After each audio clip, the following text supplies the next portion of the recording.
part of the point of the book, again, is to help people reimagine the world. When I'm writing about music, people often want me to write about what's good music and what's bad, and how exactly do we tell, and what should I forbid people to listen to, and all these things. But I don't think those sort of questions can be answered, or ethical questions can really be answered, until we've reimagined the world, until we've seen, or perhaps heard, the world in a different way. Hello. Welcome back to the Pastor's Study. You just heard a brief excerpt from Jeremy Begbie from an interview that was taken of him through the Mars Hill Audio Journal. I have been thinking about Jeremy Begbie and some of the work that he has done in the world of music and theology throughout the week, as I've been thinking about the subject of timing. We're finding ourselves in a unique time with coronavirus. We're in a unique time this week because it's Holy Week, and there are unique things that come to us as the church as we celebrate Holy Week, as we celebrate Maundy Thursday in a little bit of a different way than we are accustomed to this year, as we celebrate Good Friday and Holy Saturday and Easter Sunday. So I've been thinking about timing, thinking about what this time in our lives affords us, what this time in our lives, not only Holy Week, but this age of social distancing that we're all enduring together. If there's something about that time that is unique and instructive to us as a people, as God's people. I was introduced to Jeremy Begbie a number of years ago. He came to Trinity School for Ministry for a lecture series, and there was a free lecture that was given that was open to the public. The entire worship design team was going to go at that time. This was several years ago. And so myself, Holly, Cindy Eglin, Joe Williams, and there may have been one other. And the night that he was giving the free lecture was at Church of the Ascension in Oakland. There was a terrible, terrible snowstorm. And I happened to have my truck that was four-wheel drive, and I said to Holly, we're going for it. And we made our way to the Church of the Ascension, and we heard Begbie's lecture and also the recital that he gave following. And it was a tremendous evening, and I remember gaining a lot from that experience. Since then, Ann Williams has had an opportunity to engage with Begbie. Begbie's now at Duke Divinity School. He's a professor there, and he has a lot of things that he does over the summers with different lecture series. Ann Williams has participated with him in some of those things, talking about worship in the arts, theology, music, things of that nature. Begbie's an interdisciplinary guy, brilliant guy, who has some wonderful insights that are both musical and theological, and things that he's able to see and hear and attend to because he thinks about things in a little bit different way. He thinks about his music theologically. He thinks about his theology musically, and that lends him a certain perspective and insight. When he came here a number of years ago, we were introduced to his book, Resounding Truth. That's the book that I'm pulling off of the shelf here out of the Pastor's Study. The worship design team a number of years ago did read this book. It was a tremendous book. I learned quite a bit from Begbie in reading this book. And again, going back to the theme of timing. And one of the things that he talks about in this book, one of the themes relative to timing, has to do with the time in which we stick with things, the time in which we are invested in lovingly perceiving the created order in order to bring about new opportunities for creativity. He talks about this in the book, and he talks about this in his lectures with regard to, or the way he describes it is hyper seeing or hyper hearing. There was an article I once read about the sculptor Henry Moore, and it said that Henry Moore had the gift of hyper-seeing. And what he meant by hyper-seeing was Henry Moore could see just in a rough bit of stone or whatever, he could see extraordinary possibilities and shapes latent in the stone but not yet articulated or developed. And I think many of the greatest composers can do that. I think Bach is probably the supreme example of that he can, in the Goldberg variations,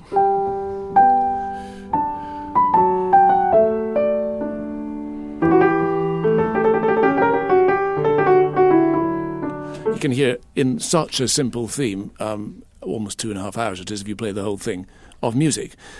You mentioned Beethoven there, yes, and the Fifth Symphony starts, of course, famously like that. And every movement, as you rightly say, second movement, that's the 1, same 2, rhythm. 3, 4. That's yeah, right. Third movement. And then the third movement, da, da, da, da, da, da, da. Right. Then in the last movement, I'm just trying to think. Right. That's it, I think, yeah. Exactly. Which is the last movement. Yes, indeed. My favorite example of that is Rachmaninoff, when he's writing the variations on the theme of Paganini.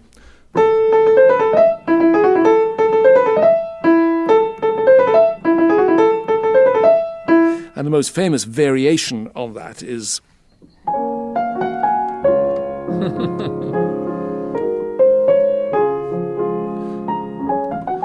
used for all sorts of film scores and all the rest of it. And I've often wondered, well, how on earth, how does that get to... And the way it gets there is actually fairly simple. If you turn that upside down, that bit of it upside down becomes... And then if you turn it to the major, and then slip it into another key,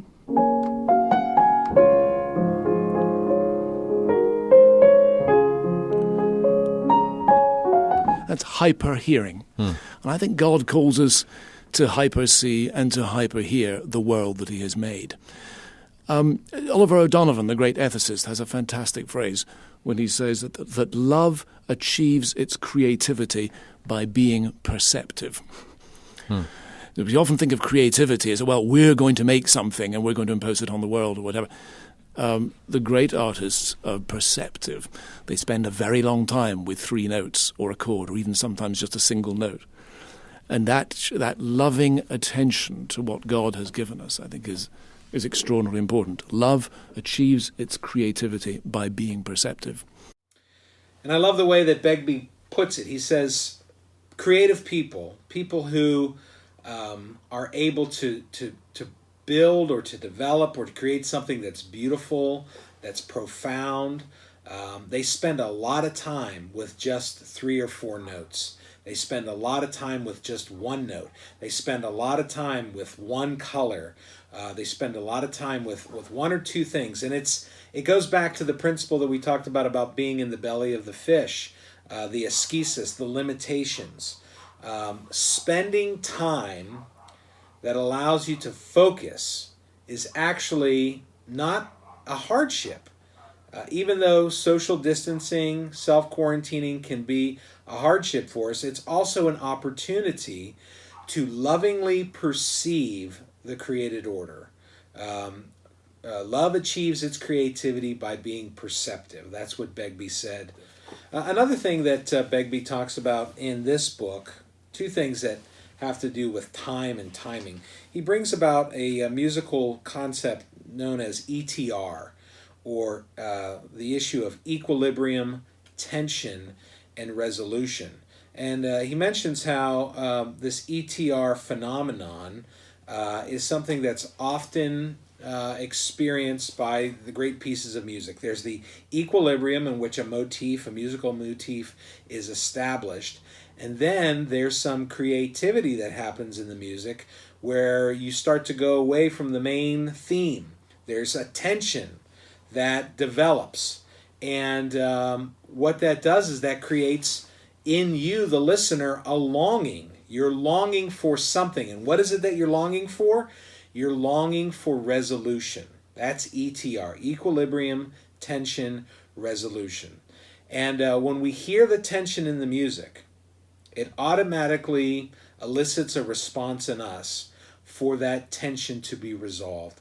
And you have to wait for that tension to be resolved. Sometimes the great composers will take you on a trip that'll last 25, 35, 45 minutes, where they go around the entire globe, the musical landscape, before they bring you back home to home base, before they bring you back to that equilibrium through resolution. You and I, we're in the midst of tension. We are experiencing tension through our social distancing, through the pandemic, through the uncertainty, economic uncertainty, through the medical uncertainty. There's a lot of tension, and we're longing for the resolution.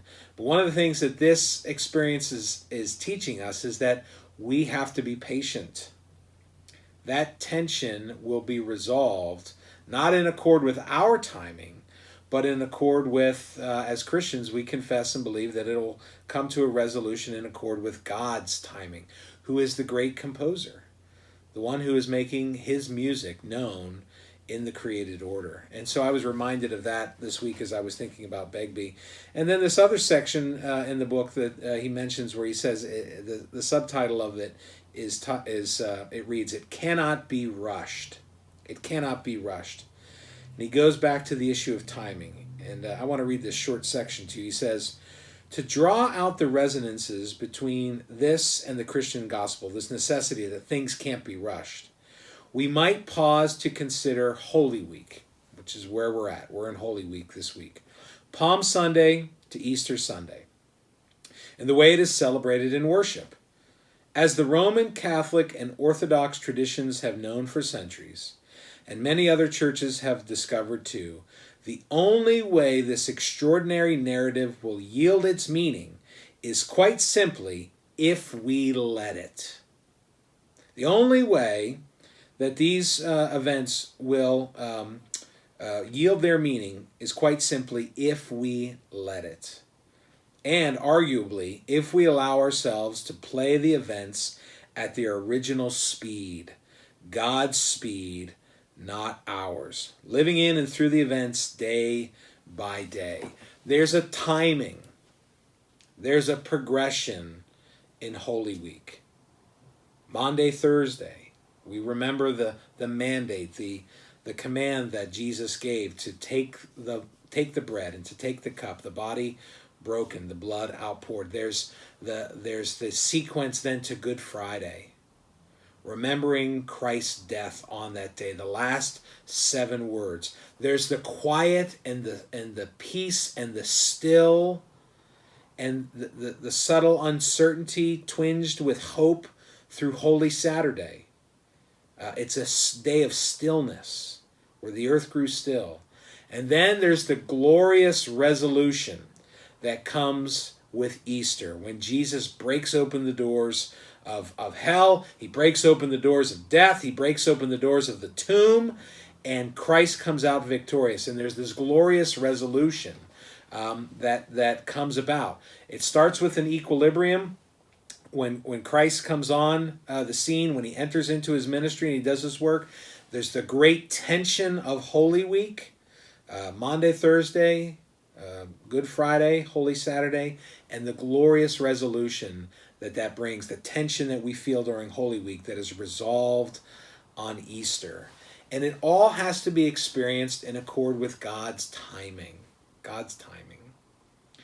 You and I, we have our timetables, we have our schedules, we have our lists, we have our agendas. We want things done in a certain way, in a certain order, and in a certain time. And if nothing else, I think this moment of quarantine, social distancing, wondering when this pandemic is going to come to an end, has brought back to our attention and to our remembrance that God is not only in control, he's the one who is managing the clock. It is his timetable. And you and I are being invited to live into it. One day this will pass. I've heard that said on the, Tom Hanks said that when we heard that he had coronavirus. He was reassuring the world, this too shall pass. And I believe that that's true, not because Tom Hanks said it, but because God is in control. And this too shall pass, but it will pass in accord with God's timing. He will bring it to a glorious resolution. The tension that we are in, he will bring to a resolution in his time, at his moment, even as he brought the tension of Holy Week to a glorious resolution on that day when Christ came out of the tomb. And so that's our hope. That's where we are today. We are in God's timing. And we're being asked to stick with it here on Wednesday. Today's Wednesday. Tomorrow is Monday, Thursday. And we're going to go through this week, and we're going to go through this rest of this period of self-quarantining. But we're going to do it in accord with God's time, knowing that this too shall pass, and that one day we will be able to come out of our own doors and be regathered in this place as worshipers, regathered in our work, regathered with our families. And it'll be a glorious resolution, and it will be in accord with God's time. So hopefully this has been an encouragement to you. It's been instructive to you. It's helped you to reframe or to think about the time that you're in, that there's opportunity here to slow down, to get in step with God's time, to lovingly attend to God's created order, to give our attention to things that maybe we haven't in the past, and to wait and to long for that wonderful resolution that will come to us in Christ. I am praying for you. I am longing to see you all here again. I will miss not being with you, or I will miss being with you this coming Lord's Day and this Resurrection Sunday. But when we gather together, we will do so knowing that every Sunday is a Resurrection Sunday because Christ is risen. He is risen indeed. And so until I see you, either in the sanctuary or again in the pastor's study, God bless.